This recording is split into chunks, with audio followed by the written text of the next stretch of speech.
Hello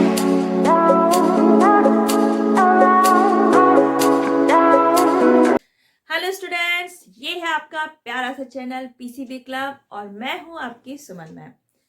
तो अच्छा, आपने कभी बचपन में या कभी भी ये आपने जरूर किया होगा, जैसे आप कभी किसी बिल्डिंग में गए तो वहाँ पर आप जब खाली बिल्डिंग होती है, खाली कमरा कोई होता है, तो जब हम बोलते हैं तो क्या होता है, इको होती है, आवाज़ हमें सुनाई देती है और आप फिर वो बार बार करते हैं क्योंकि वो करने में मजा आता है।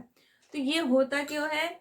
ये होता है, हमारी साउंड क्या होती है, जब हम बोलते हैं तो जाके वॉल से वापस बाउंस होके वापस आती है और फिर हमें सुनाई देती है। तो आज हम यही इंटरेस्टिंग टॉपिक पढ़ने वाले हैं, रिफ्लेक्शन ऑफ साउंड।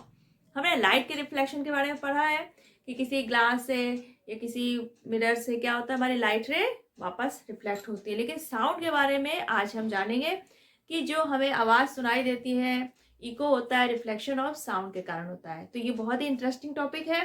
तो आगे बढ़ने से पहले अगर आप चैनल पर नए हैं तो फटाफट पीसीबी क्लब सब्सक्राइब कर लीजिए और हमारे साथ चलिए फिर शुरू करते हैं हम लोग रिफ्लेक्शन ऑफ साउंड। तो देखा होगा, जब कोई आवाज़ हम लोग करते हैं तो कोई हार्ड सरफेस, जैसे आपकी वॉल हो गई या कोई मेटल शीट हो गई या कोई हार्ड वुड का कार्डबोर्ड हो गया, बड़ा सा बोर्ड हो गया, या कोई क्लिफ है, ऊंची सी पहाड़ी वाड़ी है, तो जब हम आवाज़ करते क्या होती है, हमें रिफ्लेक्शन सुनाई देता है। तो ये क्या होती है, जो हार्ड सरफेस होती है तो ये क्या करती है, साउंड को वापस रिफ्लेक्ट कर देती है। और इसी रिफ्लेक्शन जो बाउंस बैक होके आती है हमारी साउंड, उसको क्या बोलते हैं हम लोग, रिफ्लेक्शन ऑफ साउंड। अब देखिए, जो हमारी लाइट है उसको रिफ्लेक्शन के लिए सरफेस कैसा होना चाहिए, स्मूथ शाइनी।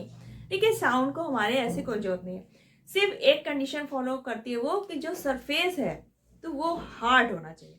अगर स्मूथ सरफेस होगा तो हमारी साउंड उतना रिफ्लेक्शन नहीं अच्छा शो करेगी, क्योंकि जो स्मूथ सरफेसेस होती है वो क्या करती है, साउंड को एब्जॉर्ब कर लेती है। लेकिन जो हार्ड सरफेस होती है वो क्या करेंगी, पूरी की पूरी साउंड को रिफ्लेक्ट कर देती है। तो the bouncing back of sound when it strikes a hard surface is called reflection of sound। बहुत ही सिंपल सी डेफिनेशन है कि जो हमारी साउंड है वो रिफ्लेक्ट होके आती है, बैक बाउंस होके आती है किसी हार्ड सरफेस से, that is called reflection of sound. अब जो रिफ्लेक्शन ऑफ साउंड है इसको हम लोग एक एक्सपेरिमेंट के थ्रू समझेंगे। मान लीजिए आपका ये डी डेस्क, ये क्या है, ये कार्डबोर्ड है, ड्राइंग बोर्ड है, हार्ड है ये, और ये एक्ट करेगा एज अ रिफ्लेक्टिंग सरफेस। इस ड्राइंग बोर्ड को एक रिफ्लेक्टिंग सरफेस की तरह सेट कर लिया। अब हमें क्या करना है, दो ऐसे ट्यूब बनाना है जो कार्डबोर्ड के होंगे। आपका एक ट्यूब T1 होगा और दूसरा हम यहाँ पे रखेंगे जिससे हमारी साउंड रिफ्लेक्ट होके आएगी। ठीक है, इनकी जो लंबाई होगी वो हम लगभग 50 सेंटीमीटर रखेंगे और जो डायमीटर है वो 3 सेंटीमीटर। अब इनको जब हम रखेंगे तो इंक्लाइन करके रखेंगे और यहाँ पे जो हमारा ड्राइंग बोर्ड है उससे थोड़ा सा दूर रखना है, लगभग 5 सेंटीमीटर का स्पेस हमें दे के रखना है, टच नहीं कराना। ठीक, अब हमने ये जो ट्यूब लिया T1, इसके एक एंड पे हमने एक क्लॉक रख दी जो टिक टिक टिक टिक करके साउंड कर रही है। अब जब ये टिक टिक साउंड करेगी हमारी क्लॉक, तो क्या हुई, यहाँ से हमारी साउंड रे गई, हमारी ये क्लॉक से ये साउंड रे क्या हुई, एक साउंड रे गई। अब यहाँ पर ये O पॉइंट पे क्या हुई, हमारी साउंड रे स्ट्राइक हुई। साउंड हमारी जब स्ट्राइक हुई, अब हमें क्या करना है, जो हमने दूसरा कार्डबोर्ड का ट्यूब लिया था, अब ये रिफ्लेक्ट होके क्या होगी, ऐसे जाएगी। ठीक है, और ये हो गया आपका नॉर्मल NO डैश। सेम यहाँ पर जैसे आपकी लाइट रे रिफ्लेक्शन फॉलो करती थी दो नियम, कि आपका जो इंसिडेंट रे है, नॉर्मल है और रिफ्लेक्टेड रे, ये तीनों एक ही प्लेन पे होते थे। सेम वही यहाँ पे रूल फॉलो होगा हमारी साउंड वेव में। साउंड वेव भी क्या करेगी, हमारी जो इंसिडेंट रे होगी, नॉर्मल होगा, और रिफ्लेक्टेड जो वेव होगी वो एक ही प्लेन पे होंगे। और दूसरा नियम जो हमारा होता था कि angle of incidence equal to angle of reflection, तो ये दोनों क्या होंगे, सेम होंगे। तो ये हो गया I और ये हो गया R। अब ये I और R सेम कैसे होंगे, ये कैसे हम लोग कंसीडर करेंगे।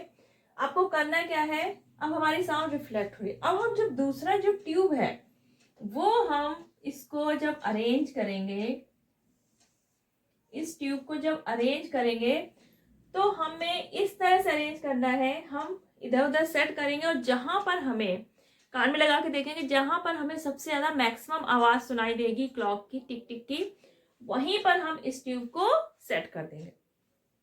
हमें कहीं पे आवाज धीमी सुनाई देगी, कहीं पर तेज, तो जहां पर हाईएस्ट हमें साउंड सुनाई देगी वहां पर हम इस ट्यूब को सेट कर देंगे। और जब वो हम ट्यूब सेट कर देंगे जहां पे हमें मैक्सिमम साउंड सुनाई दे रही थी, तब वो जो एंगल आएगा आपका, वहां पर आई और आर क्या हो जाएंगे, बराबर। तो ये आपकी हो गई जो जा रही है इंसिडेंट रे हो गई, और ये क्या हो गई आपकी रिफ्लेक्टेड रे, और ये हो गया आपका नॉर्मल। तो रिफ्लेक्टेड रे, इंसिडेंट रे और नॉर्मल ये एक ही प्लेन पर है, और यहाँ पे हो गया आपका ईयर। तो जहां पर हमें साउंड मैक्सिमम सुनाई देगी तब वो जो एंगल बनेगा हमारी रिफ्लेक्टेड रे बनाएगी नॉर्मल से, वो क्या हो जाएगा, एंगल ऑफ रिफ्लेक्शन। तब इस पोजीशन पे हमारा जो आई है, एंगल ऑफ इंसिडेंट और एंगल ऑफ रिफ्लेक्शन, ये दोनों क्या होंगे, सेम होंगे। तो यानी कि ये दोनों रूल हमारी फॉलो करेगी साउंड जब रिफ्लेक्शन शो करेगी। पहला तो जो इंसिडेंट रे है, I R normal and reflected ray, ये तीनों क्या है, सेम प्लेन में होंगे। और आपका दूसरा रूल ये angle of incidence equal to angle of reflection. तो जो हमारी साउंड वेव है, इनके जो क्या होती है, ये लार्जर होती है, बड़ी होती है, तो इनको ये बड़ा सरफेस चाहिए तब ये रिफ्लेक्शन शो करती है। जैसे आपने देखो जब खाली कमरा होता है, वॉल क्या होती है, पूरी खाली होती है, तब हमें रिफ्लेक्शन अच्छा खासा सुनाई देता है। लेकिन अगर कमरे में सामान होता है तो हमें रिफ्लेक्शन इतना अच्छा नहीं समझ में आता साउंड का, क्योंकि उसको इतना ज्यादा सरफेस एरिया नहीं मिल पाता। और जो सामान होगा उसमें क्या होता है, बहुत सारी चीजें सॉफ्ट सरफेसेस भी होती है, तो जो साउंड को क्या कर लेती है, एब्जॉर्ब कर लेती है।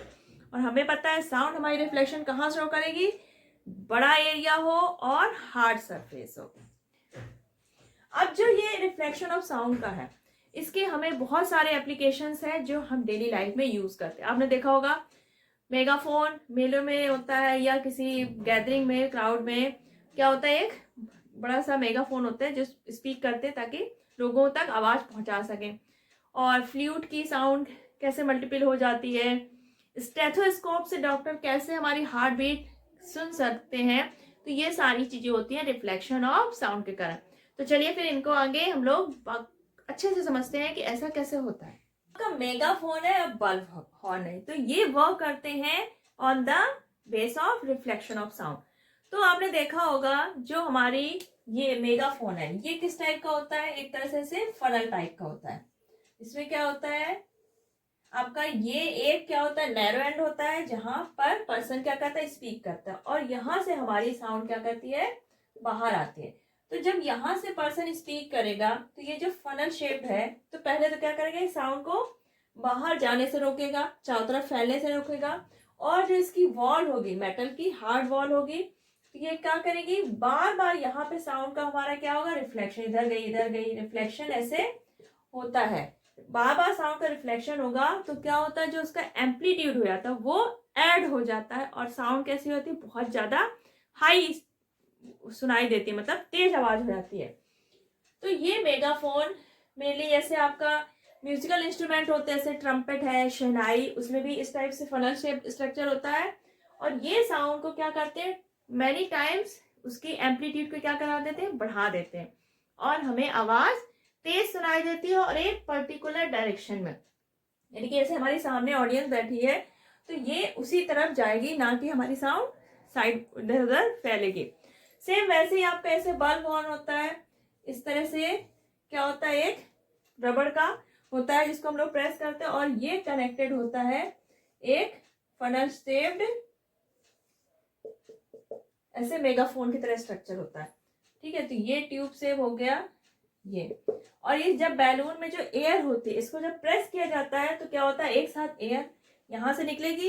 अब ये फनल शेप स्ट्रक्चर है, तो यहाँ पे क्या होगा, यहाँ पे भी साउंड क्या होगी, कई टाइम रिफ्लेक्ट होगी, और स्पीड उसकी जो आवाज है, उसकी जो इंटेंसिटी है साउंड की, वो क्या हो जाती है, बढ़ जाती है। और ये पर्टिकुलर डायरेक्शन में साउंड को भेज देती है। तो मेगाफोन का ज़्यादातर यूजेस जैसे टूरिस्ट प्लेस है या क्राउड है या फेयर वगैरह, तो यहाँ पर ऑडियंस को सुनाने के लिए, थोड़ा गैदरिंग की तरफ आवाज अपनी फोकस करने के लिए हम लोग मेगाफोन यूज करते हैं।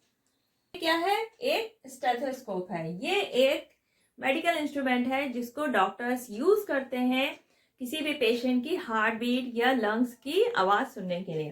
तो ये जो स्टेथोस्कोप है ये वर्क कैसे करता है? तो जो आपका स्टेथोस्कोप है it works on the multiple reflection of sound, यानी कि इसमें आवाज क्या होती है, बार बार रिफ्लेक्ट होके क्या हो जाती है, मैनी टाइम रिफ्लेक्ट होती है, और इसकी जो आवाज होगी साउंड की वो क्या हो जाती है, इंटेंसिटी बढ़ जाती है और डॉक्टर्स को बहुत ही इजीली हार्ट बीट सुनाई देती है। तो जो आपका स्टेथोस्कोप है इसके मेन 3 पार्ट है। पहला तो ये हो गया चेस्ट पीस, ये रहा आपका चेस्ट पीस अटैच है आपका डायफ्राम से, ये हो गया सेकेंड पार्ट। थर्ड आता है आपका ईयर पीसेस, जो ये मेटल के 2 ईयर पीसेस होते हैं जिनको डॉक्टर कान में पुट करता है हमारी हार्ट बीट सुनने के लिए। अब ये वर्क कैसे करता है? जो ये चेस्ट पीस है इससे एक डायफ्राम अटैच है। जो डायफ्राम है ये सेंसिटिव होता है हमारी हार्ट बीट वगैरह सुनने के लिए। अब ये डायफ्राम करता क्या है, जो हमारी हार्ट बीट है उसको थोड़ा सा एम्पलीफाई कर देता है, यानी कि उसकी जो वॉइस है उसको थोड़ा सा साउंड को क्या करेगा, एम्पलीफाई कर देगा, ताकि डॉक्टर्स को थोड़ी उसकी आवाज सुनाई देने लगे। अब डायफ्राम ने क्या किया, हार्ट बीट की जो साउंड है उसको एम्पलीफाई किया। अब वो साउंड वेव इस जो रबर ट्यूब है हमारा, रबर ट्यूब से होती हुई कहाँ पहुंचेगी, जो डॉक्टर ईयर पीस लगा रखा वहां पहुंचेगी। तो ये जो ट्यूब होती है यहाँ पे क्या होता है, जो हमारी साउंड वेव है वो मैनी टाइम रिफ्लेक्ट होगी। जैसे ये गई यहाँ रिफ्लेक्ट हुई, फिर इधर फिर इधर फिर इधर, ऐसे रिफ्लेक्ट होते होते वो डॉक्टर के कानों तक पहुंचेगी। तो मैनी टाइम रिफ्लेक्शन होगा तो क्या होती है, उसकी जो एम्पलीट्यूड होगा वो सारा ऐड हो जाएगा और हमारी हार्ट बीट की साउंड क्या होगी, काफी तेज हो जाएगी, सुनाई देने लगेगी डॉक्टर को। वैसे तो इतनी तेज नहीं होगी कि बाहर सुनाई दे, लेकिन इस रबर ट्यूब के थ्रू क्या होगी, आवाज हमारी हार्ट बीट की एम्पलीफाई हो जाएगी और डॉक्टर अपने ईयर पीस से बहुत आराम से उसको सुन लेता है।